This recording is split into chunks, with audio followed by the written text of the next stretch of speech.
Hi everyone, I hope all is well. This week's Parsha is Parshat Bo. Now I was reading through what Rabbi Jonathan Sachs writes on this week's Parsha, and he brings up a pretty fascinating point that I really haven't thought about before.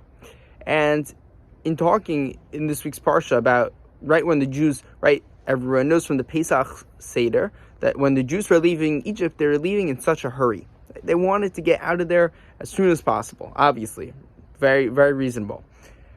But yet, Hashem tells them, it's not a command, it's really an option that Hashem gives to the Jewish people, if you look at it, for them to go to their neighbors, their Egyptian neighbors, and ask and take from them their gold and their silver and their garments and their valuables.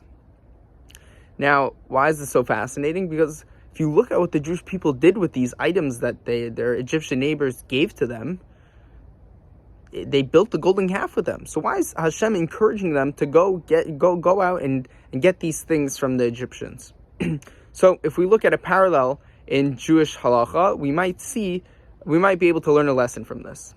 So in Judaism, there are rules surrounding if a person has a slave. Now, if you have a slave, after their time as a slave for you is over, you're supposed to give them a parting gift, something that you give them as you're done with them as they leave.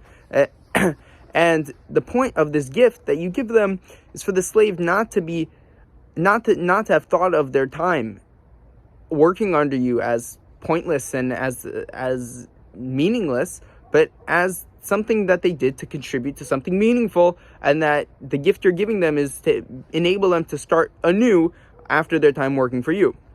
Now, so too, if we look at it, it adds so much emphasis on the Jews' time in Egypt, because if you look at it, it's Hashem really telling the Jewish people, he's saying, look, you might build a golden calf with these materials that you're taking from the Egyptians, but it's more important for you to be able to disconnect, not to disconnect with Egypt entirely, and not say, let's go back to Egypt, let's ransack them, let's go take all their valuables, because we worked so hard and we got nothing out of it. It's more important for you to completely take a break and build a golden calf than to have that jealousy, that feeling of you need something more out of something that should be over already.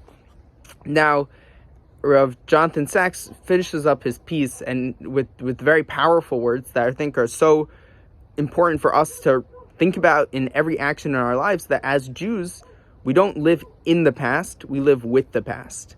And I really think it's such an important message for all of us, and that's my bracha for everyone this week, that as Jews, we shouldn't live in the past, we should live with the past and take everything that we go through as a lesson to be able to keep moving forward, because at the end of the day, even if the other option, the alternative, is building a golden calf, apparently, that's more important, to keep pushing forward, to keep moving. And with that, I wish you all a Shabbat Shalom.